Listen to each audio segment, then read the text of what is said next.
মাঝখানে যাত্রী নেওয়া এটা কোথাও এই বাসটার পিছনে এটা দাঁড়ালে কি হতো, মানে এইসব কারণে অ্যাক্সিডেন্ট গুলো হয়। আর আমরা যারা বাসে থাকি আমরা সবাই চেষ্টা করবো বাসের যে ড্রাইভার তাকে বলা এক সাইড করা, আপনারা এই ভুলটা করবেন না। ওরা তো ইচ্ছে মতো ওদের ইচ্ছে মতো নামাবে, কিন্তু আপনাদের দায়িত্ব হচ্ছে আপনারা সেফলি নামা।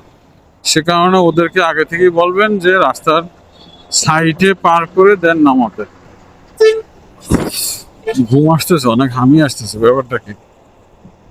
রাতে কি ঘুম কম হলো? হ্যাঁ, রাতে ঘুম কিছুটা কম আসছে।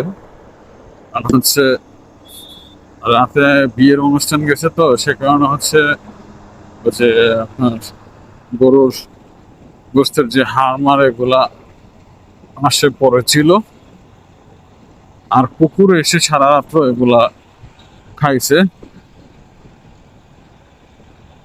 আর হচ্ছে কুকুরগুলো অনেক ঘেউ করছে, ডিস্টার্ব হয়েছে ঘুমের।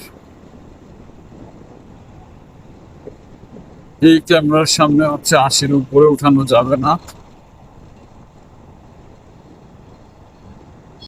মদনপুর ৬ কিলো, ডেমরা ১৫, বুলতা ২১। তার মানে আমার এখনো প্রায় ১৫ কিলোর মতো যেতে হবে। ও রাস্তাগুলো এখান থেকে ভালোই খারাপ, অনেক করছে অনেক, মানে এগুলা খুবই সাবধানে চলাচল করতে হবে।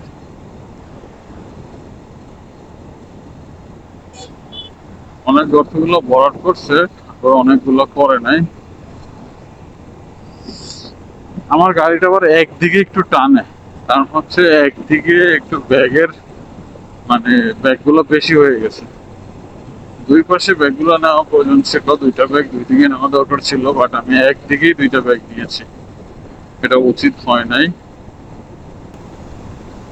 আজকে মোটামুটি ঢাকা চট্টগ্রাম মহাসড়ক পুরোই ফাঁকা, মানে তেমন একটা গাড়ির চাপ নেই। এই পর্যন্ত যেতটুকু রাস্তা আসলাম আমি দাউদকান্দি থেকে দড়িকান্দি, এই যে এতটুকু পর্যন্ত মানে আমার কোনো জায়গায় থামতে হয় না। এই ব্রিজটা একটু খারাপ ছিল, ব্রিজের রাস্তাটা, এটা মোটামুটি ভালো করছে দেখা যাচ্ছে। হ্যাঁ, নতুন করে ঢালাই দিয়ে ভালো করছে। আমি প্রায় ৮০-৮৫, মানে ৭০ থেকে ৮৫ এর মধ্যে কন্টিনিউ করতেছি।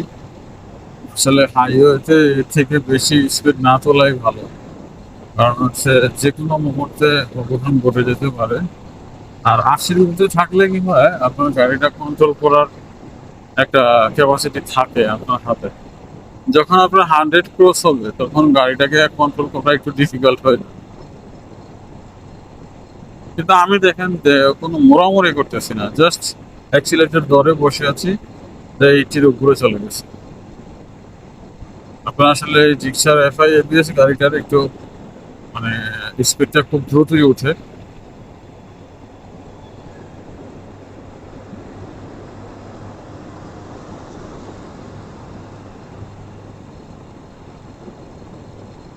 চলে আসছে হচ্ছে কি জাঙ্গাল। হ্যাঁ, জাঙ্গালে চলে আসছে। জায়গাটার নাম কি দেখছেন? জাঙ্গাল। একদম পুরোপুরি রাস্তাটা ফাঁকা, মানে আজকের মতো এরকম ফাঁকা ঈদের পরে আমি এই প্রথম দেখলাম। এর আগে কখনোই ঢাকা চট্টগ্রাম মহাসড়কে এরকম ফাঁকা দেখিনি। মানে আজকে অফিস খোলা, সরকারি অফিসগুলো আজকে খোলা, তো এর মধ্যে রাস্তাগুলো এত ফাঁকা যেটা আগে কখনো দেখিনি, আজকেই প্রথম। এখান থেকে গাজীপুর হাতের ডানে গেলে ৪৭, নরসিংদী ৪২, নারায়ণগঞ্জ ১৫। এই তো আমরা চলে আসছি হচ্ছে মদনপুর।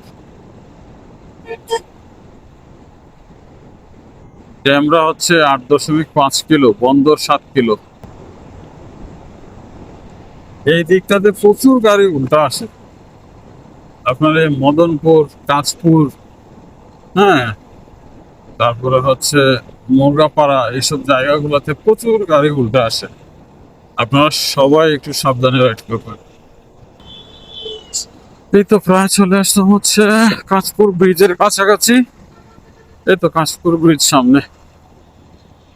নারায়ণগঞ্জ ১৩, ঢাকা ১৩, সিলেট ২৩২। ও হ্যাঁ, আপনারা যারা সিলেট যাবেন, মানে হচ্ছে চট্টগ্রাম থেকে ঢাকার উদ্দেশ্যে আসার যে রাস্তাটা, সেটা দিয়ে আসতে গেলে হচ্ছে এই যে চিটং রোড, কাঁচপুর ব্রিজ যেটাকে বলে, এই কাঁচপুর ব্রিজের হাতের বামে, এই যে বামে দেখেন, বাম আর ডান দুই ভাগে চলে গেছে। হাতের বামে ব্রিজের নিচ দিয়ে ওই দিক দিয়ে হচ্ছে সিলেট, আর সোজা গেলে হচ্ছে ঢাকা।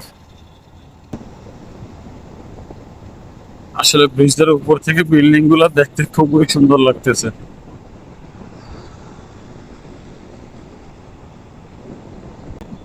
আজকে হচ্ছে বাড়ি থেকে আসতে আপনার এই যে চিটাগং পর্যন্ত চলে আসছি, প্রায় একটু ব্রেক দিইনি। মানে অন্যান্য সময় হচ্ছে যখন আমি মনোটন বাইকটা চালাইতাম, একটু আগে যখন একটা মনোটন বাইক দেখালাম আপনাদেরকে, মানে মনোটন বাইকটা যখন চালাইতাম তখন হচ্ছে এর মধ্যে দুইবার ব্রেক দিতে হইতো। মানে মনোটন বাইকটা একটু আনকমফোর্টেবল ছিল আমার জন্য। এই তো সামনে হচ্ছে মৌচাক, মৌচাকের কাছাকাছি চলে আসছি। এটা হচ্ছে মৌচাক স্ট্যান্ড। আজকে বেশিক্ষণ লাগলো না অবশ্য, মানে ঢাকায় আসতে। এ পর্যন্ত আমার সময় লাগছে 1.5 ঘন্টা বাড়ি থেকে এখানে আসতে। সামনে এটা হচ্ছে সানারপাড়া বাস স্ট্যান্ড। এই তো সাইনবোর্ড চলে আসলাম প্রায়। এই জায়গাটাতে হচ্ছে হাতের বাম দিকে একটা লেন গেছে, সেটা হচ্ছে নারায়ণগঞ্জ যাবে। এটা ভাগ করে দিছে, নয়তো বা সামনে জ্যাম পড়তো অনেক। যে হাতের বামের লেনটা দিয়ে হচ্ছে নারায়ণগঞ্জের দিকে যায়। আগে তো এই লেনটা দিয়ে হাতের বামে যেত, কিন্তু তখন হচ্ছে এখানে দাঁড়ায় দাঁড়ায় যাত্রী নামাইতো, অনেক জ্যাম করতো, সে কারণে এটা ভাগ করে দিছে। এই তো প্রায় আমি আমার গন্তব্য স্থানে চলে আসলাম। এটা হচ্ছে মাতুয়াইল। আমি যাব হচ্ছে ডানে, এই ইউটার্ন দিয়ে, ইউটার্ন নিয়ে কিছুটা রং যেতে হবে আমাকে। মোটামুটি এই পর্যন্ত আসলাম, পুরোটা রাস্তাই ফাঁকা। হ্যাঁ, মানে এরকম যদি সবসময় হাইওয়ে থাকতো তাহলে তো কোনো কথাই ছিল না। তাহলে হচ্ছে বাড়ি থেকে ঢাকায় এসে অফিস করা যেত আপ ডাউন করে। কারণ দেখেন আমার 1.5 ঘন্টা লাগছে হচ্ছে বাড়ি থেকে, সেই মতলব থেকে আপনার ঢাকায় ঢুকতে। সো তো আপনার যদি এরকম, মানে অনেক সময় দেখা যাচ্ছে আমরা যারা ঢাকাতে বাসে অফিসে যাতায়াত করি, মানে 1.5-2 ঘন্টা লেগে যায় অফিসে যাইতেই মাঝে মধ্যে। বা যারা হচ্ছে ধরেন আপনার এই মাতুয়াইল, শনিয়াকড়া, রায়েরবাগ, যাত্রাবাড়ি থেকে আপনার ঢাকা, মহাখালী, তেজগাঁ বা গুলশানের দিকে অফিস করে বাসে যারা যায় তাদের কিন্তু দেখেন 1.5 ঘন্টা লেগে যায়। আর আমি সেই মতলব থেকে 1.5 ঘন্টায় চলে আসলাম। সো ধরেন আপনার যদি রাস্তাঘাট ফাঁকা থাকতো তাহলে ধরেন আমার অফিস তেজগাঁ, হ্যাঁ, আমি এখান থেকে তেজগাঁ, বাড়ি থেকে তেজগাঁতে 2 ঘন্টায় যাওয়া যেত। অবশ্য তেজগাঁ আমার হেড অফিস, ওখানে সাইন করে আবার যেতে হয় উত্তরাতে।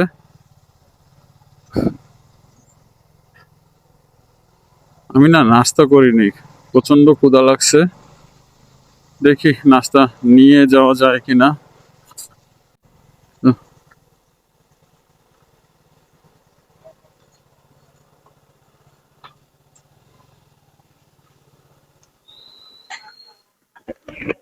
ভাই পরোটা দেওয়া যাবে? এই 3টা। হ্যাঁ, একটু দেন তো ভাই।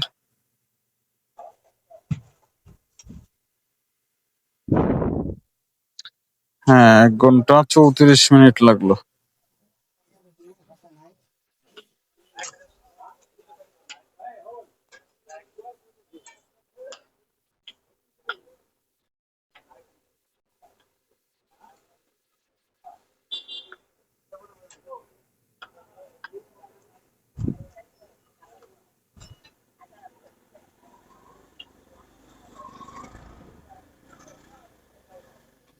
দেরি হবে ভাই? একটু বাজারটা করে দিয়েন।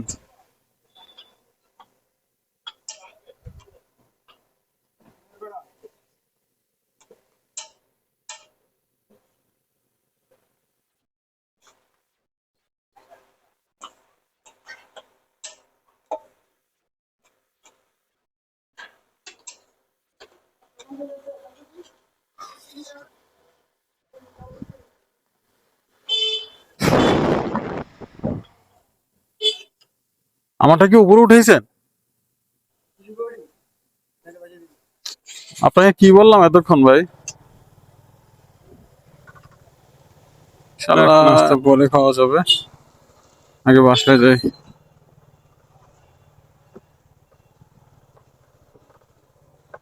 এই তো বাসার কাছাকাছি চলে আসলাম। সো আজকের ব্লগটি এই পর্যন্তই। সবাই ভালো থাকবেন। আর যারা নতুন আমার চ্যানেলটি সাবস্ক্রাইব করে দিবেন। আর যারা অন্যান্য প্ল্যাটফর্ম থেকে দেখছেন সবাই আমাকে ফলো দিয়ে রাখবেন। সো সবাইকে আল্লাহ হাফেজ। সবাই ভালো থাকবেন। আসসালামু আলাইকুম।